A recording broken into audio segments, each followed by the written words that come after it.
पुण्यात आज राहुल गांधींचा छात्रों की गूंज हा कार्यक्रम आहे आणि या कार्यक्रमाआधी रात्री एनएसयूआय आणि अभाविपमध्ये वादही झालेला आहे। याशिवाय आपण जर बघितलं तर कॉलेजमध्ये जास्त फी घेतात असं मला एनएसयूआयने बोलायला लावलं। ही माहिती एका विद्यार्थिनीने दिलेली आहे। मुलीला धमकावून चुकीची माहिती द्यायला लावली असा अभाविपने आरोप केलाय। विद्यार्थिनीला अभाविपने धमकावलं आणि माफी मागायला लावली असा आरोप एनएसयूआयचा आहे। आणि दुसरीकडे काँग्रेसच्या 200 कार्यकर्त्यांनी मिळून आमच्या 4 कार्यकर्त्यांना मारलं असल्याचं अभाविपने म्हटलेलं आहे आणि यामुळेच हा संपूर्ण राडा या ठिकाणी झालेला आहे।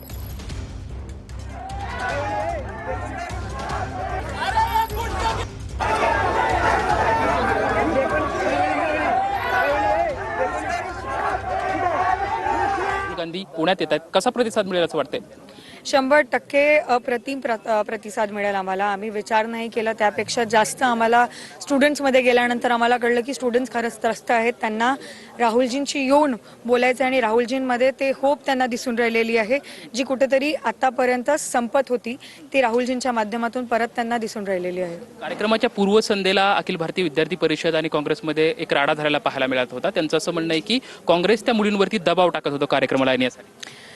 खरं हेच आहे की त्या लोकांनी मुलींवर दबाव टाकला। प्रेसनी विचारलं तर मुली अशाच बसून होत्या कॉलेजमध्ये। प्रेसनी विचारलं त्यांनी आपल्या मनातल्या गोष्टी बोलल्या, स्कॉलरशिपच्या विषयावर गोष्टी बोलल्या। या लोकांनी स्टुडंट ऑर्गनायझेशन म्हणून खरं म्हणजे एबीव्हीपीला लाजवाब द्यायला पाहिजे, मुलींचा सपोर्ट करायला पाहिजे होतं। पण या लोकांनी उलट तिला जाऊन प्रेशराईज केलं, तिला कोंडून ठेवलं आणि तिला माफी मागायला व्हिडिओ काढायला लावला, माफी मागून व्हिडिओ काढायला लावला। खरं म्हणजे मी त्या मुलीची माफी मागते की तिला खरं बोलायसाठी माफी मागावी लागली।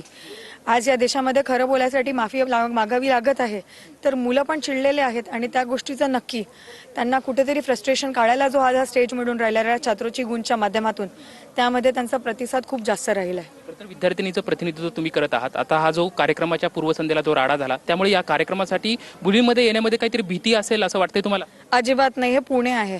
या लोकांना माहित नाही, आजपर्यंत इतक्या वर्षापासून पुण्यावर राज करून राहिले तरी पुण्याच्या स्टुडंट्सला ओळखलेले नाही हे लोक। पुण्याच्या स्टुडंट्सला तुम्ही जितकं दाबायचा प्रयत्न कराल ते तितकं उलट स्प्रिंग सारखं उचलून येतील।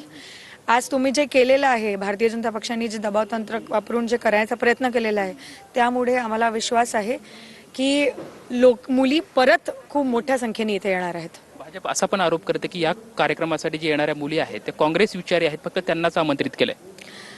बघा, कोणीच काँग्रेस विचारी असत नाही। हा जेनझी आहे, यांना कितीही तुम्ही ना पैशाने घेऊ शकता ना कुठल्याच प्रकारे तुम्ही घेऊ शकता। हे लोक खूप स्वतंत्र विचाराचे आहेत, जे पटतं ते त्याच मुद्द्यावर काम करत असतात, त्याच मुद्द्यावर ते जमतात, गोळा होत असतात। तर असताना माहिती आहे त्यांच्या मुद्द्याची गोष्ट आहे म्हणून ते येऊन राहिलेले आहे। कुठल्याच पक्षाचं काही इथे लेणं देणं नाही। या कार्यक्रमाची भाजपाने दास्ती घेतली का? 100% खूप घाबरलेले आहेत म्हणून एवढा दबावतंत्राचा प्रयत्न इथे वापरून राहिलेले आहेत, ते दबावतंत्र वापरून राहिलेले आहेत। घाबरले नसते तर एबीव्हीपीच्या कार्यकर्त्यांना पाठवलं नसतं, त्या मुलीला माफी मागायला लावली नसती, आमच्या कार्यकर्त्यांवर खटले नसते नोंदवले, पोलिसांना पाठवलं नसतं, इतका राडा नसता घातला।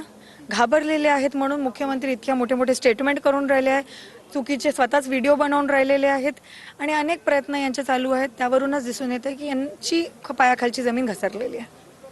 राहुल गांधी यांच्या छात्रों की गूंज या कार्यक्रमासाठी भाजपने धास्ती घेतलेली आहे अशी प्रतिक्रिया शिवानी वडेट्टीवार यांच्याकडून आपल्याला पाहायला मिळते। कॅमेरामॅन सुशांत राऊत सोबत लक्ष्मण जाधव, ट्यून मराठी, पुणे।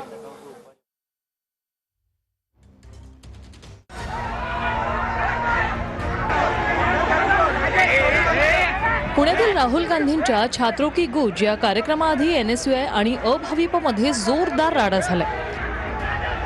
या राड्यादरम्यान दोन्ही गटाकडून मारहाण झाल्याचे आरोप करण्यात आले। कॉलेजमध्ये जास्त फी घेतात असं मला एनएसयूआयने बोलायला लावल्याचा दावा एका विद्यार्थिनीने केला होता।